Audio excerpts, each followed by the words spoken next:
अस्सलाम वालेकुम नाज़रीन, मैं हूं तारिक चौधरी और हाज़िर हूं आज के वीलॉग के साथ विजन पॉइंट के प्लेटफॉर्म पर। नाज़रीन, आज आपको एक बड़ी दिलचस्प खबर बतानी है।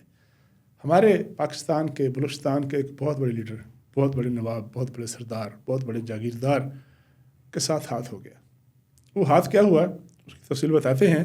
जनाब अख्तर मेंगल साहब, उनके वालिद मोहतरम जनाब अताउल्लाह मेंगल साहब भी चीफ मिनिस्टर रहे, अख्तर मेंगल साहब भी चीफ मिनिस्टर रहे। अभी कुछ साल पहले 2018 से लेकर 2022 तक वो रुकन कौमी असम्बली थे और जनाब पाकिस्तान तहरीक इंसाफ की हुकूमत के भी बड़े मरकज़ी लीडर थे। और जैसे ही अदम एतमाद की तहरीक हुई तो फिर उसके बाद वो PDM के साथ मिल गए और PDM की हुकूमत में भी उनकी सूबे में और मरकज़ में उनकी नुमाइंदगी थी। उनके पास वफाकी वजारतें भी थीं और सूबाई वजारतें भी थीं। 2024 का इलेक्शन हुआ 8 फरवरी को, तो जनाब सरदार अख्तर मेंगल साहब, जो कि आजकल बड़े मुजाहिद बने हुए हैं, बड़े इनकलाबी बने हुए हैं, उनको बड़ा दर्द जागा है बलूचिस्तान के अवाम का। और वो कहते हैं जी कि बलोच माएँ बहनें जो हैं उनको गिरफ़्तार कर लिया गया और ये हमारी गैरत पर बड़ा ताज़ियाना है। वो कौमी और सूबाई दोनों इलेक्शन जीत गए और उनका ये ख्याल था कि एक मरतबा फिर वज़ारत आला का हुमा उनके सर पे आ बैठेगा और वो बलूचिस्तान के बिला शिरकत गैर जनाब चीफ मिनिस्टर होंगे और गलियाँ हो जाएंगी सुंजियाँ और वे जनाब मिर्ज़ा यार फिरेगा और हुकूमत करेंगे, मज़े करेंगे। लेकिन हालात ऐसे थे, हालात ने टर्न लिया और जो वज़ारत आला थी उनके हिस्से में आई और उसके बाद जनाब वो नाराज़ हो गए और नाराज़ होने के बाद जनाब वो इस्तीफ़ा दे के चले गए। और इंटरेस्टिंग बात यह है कि इस्तीफ़ा देने के बाद आज तक उन्होंने उस इस्तीफ़े की तामील नहीं कराई। यानी कौमी असम्बली के सेक्रेटेरिएट में जाके उन्होंने ये नहीं कहा अपनी ज़बान से कि ये मैंने इस्तीफ़ा दे दिया ताकि सीट खाली हो जाए। अब वो मुस्ताफ़ी भी हैं और सीट जो उनकी वो खाली भी नहीं हुई और सुना है कि वो तनख्वाह जो है वो भी उनको मिल रही है, जो अलाउंसेस वगैरह होते हैं। अब उनको इररिलेवेंट हो गए थे, उनको कोई पूछता नहीं था सियासत में, अपने गांव में बैठे हुए थे। अपनी माशाल्लाह करोड़पति आदमी हैं, उनके पास लीज़ भी है जो संगे मरमर की कानों की, दुबई में, लंदन में, इस्लामाबाद, कराची, हर जगह पर बड़े बड़े बंगले हैं, कोठियाँ हैं, कारोबार हैं, होटल हैं। दुबई वगैरह में करोड़ों का कारोबार है, वो मज़े करते हैं, कभी दुबई, कभी इस्लामाबाद, कभी कराची। लेकिन सियासी तौर पर वो जो थे वो बड़े इररिलेवेंट थे। तो उनको मौका नहीं मिल रहा था कि कोई गर्मा गर्म तंदूर मिले और उस तंदूर में फिर अपनी रोटी लगाएं और मज़े की रोटी खाएं। अचानक ये हुआ कि एक नया किरदार जो था महारंग बलोच के नाम से उठा और जाफ़र एक्सप्रेस के जो साना था दहशत गर्दी का, उसके बाद चूँकि महारंग बलोच साहबा ने वो जो उनके मिसिंग पर्सन थे नाम नहाद, उनकी वही मिसिंग पर्सन तो हमलावर थे जाफ़र एक्सप्रेस पर।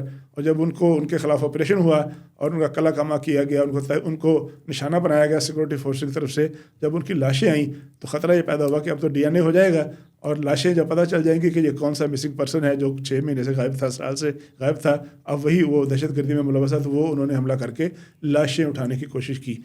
जनाब सरदार अख्तर मेंगल साहब को मौका मिल गया कि अब मैं भी लहू लगाकर शहीद हो जाऊं और मैं हीरो बन जाऊं एक मरतबा बलूचिस्तान का। जनाब ने लॉन्ग मार्च का ऐलान कर दिया और पता यूँ लगा कि जैसे बलोच जो यकजहती कमेटी है उसका सारे का सारा दर्द जिगर, दर्द दिल सारा उनके दिल में है, उनके जिस्म में है। उन्होंने लॉन्ग मार्च का ऐलान कर दिया। ख्याल उनका यह था कि चूँकि वो महारंग बलोच और बाकी लोग तो जेल में हैं और आजकल ज़रा थोड़ा से पसे पर्दा हैं, तो वो आगे आएंगे और लॉन्ग मार्च में जनाब वो हीरो बनकर आएंगे, कोयटा पहुँचेंगे, कोयटा पहुँचकर वो हीरो बन जाएंगे एक मरतबा फिर बलूचिस्तान के अवाम के।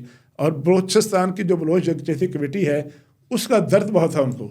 लेकिन अब हाथ क्या हुआ, जहाँ से मैंने बात शुरू की, अब हाथ ये हुआ है वो जो बलोच यकजहती कमेटी है उसके जो फैसला साज हैं, उसके जो मजलिस आमला है, जो उसके बड़े बड़े लोग हैं, उन्होंने मुतफ़िका तौर पर ये मैसेज कन्वे किया है कि हमें सरदार साहब की चालाकी का पता है, हमें सरदार साहब की वारदात का पता है, हमें सरदार साहब के हवाले अपनी सियासत नहीं करनी, अपनी तहरीक नहीं करनी। वो तहरीक तो मनफी तहरीक है, लेकिन उनका ये फ़ैसला है, उन्होंने कन्वे किया है कि जनाब हम सरदार साहब को अपनी जो है ना, जिसे कहते हैं ना कि हलवाई की दुकान पर नाना जी की फाता, हम बलोच यकजहती कमेटी के नाम पर सरदार साहब को सियासत नहीं करने देंगे, सरदारी नहीं करने देंगे, नवाबी नहीं करने देंगे। तो लिहाजा उन्होंने ये कन्वे किया है कि जनाब सरदार साहब से बिल्कुल लातल्की इख्तियार कर ली जाए, बताया जाए कॉन्शियसली कि सरदार साहब की सियासत, सरदार साहब का नस्बुल कुछ और है और हमारा नस्बुल कुछ और है। उन्होंने कहा कि हमारी तो जद्दोजहद ही इनके ख़िलाफ़ थी, हमारी जद्दोजहद उन सरदारों के ख़िलाफ़ थी जो अपने इलाके में स्कूल नहीं बनने देते, हमारी जद्दोजहद उन सरदारों के ख़िलाफ़ है, नवाबों के ख़िलाफ़ है जिनके जो अपने इलाके में अस्पताल नहीं बनने देते, जो अपने नौजवानों को रोज़गार नहीं देते, जिनके अपने बच्चे HSN में पढ़ते हैं, जिनके अपने बच्चे दुबई में पढ़ते हैं, लंदन में पढ़ते हैं, अमेरिका में पढ़ते हैं और बड़ी बड़ी कोठियों में रहते हैं, याशी करते हैं। ہماری جدوجہد ان کے خلاف ہے، ہمارے تو دشمن نمبر 1 وہ ہیں. اب یہ کیسے ہو سکتا ہے کہ وہی سردار جو ہیں، وہی گورام بگٹی، وہی جناب یہ اختر مینگل صاحب آئیں اور آ کے جناب ہمارا پلیٹ فارم، ہمارا اسٹیج جو ہے اس پر قبضہ کر لیں. تو لہٰذا یہ بات بالکل کلیئر کر دی گئی ہے سردار صاحب پر بھی کہ اب ہمارے نام پر سیاست نہیں کرنی، ہمارے نام پر ہیرو بننے کی کوشش نہ کریں. ہم آپ کو ڈسون کرتے ہیں، ہم آپ کو قبول نہیں کرتے، آپ اپنا کریں اور ہم اپنا کام کریں.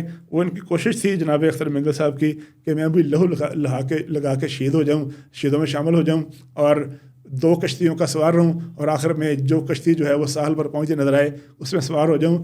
ان بلوچ یکجہتی کمیٹی کے جو نوجوان تھے انہوں نے کہا نہیں سردار صاحب، اے لوکو سڈے تھل، آپ اپنا کام کریں، ہم اپنا کام کریں گے، آپ کو ٹاٹا بائے بائے، آپ اپنے جا کے لانگ مارچ کریں، اپنے جلوس کریں، سیاستیں کریں، ہمارا آپ سے کوئی تعلق نہیں ہے. یہ بات سردار اختر مینگل صاحب کو واضح کر دی گئی ہے.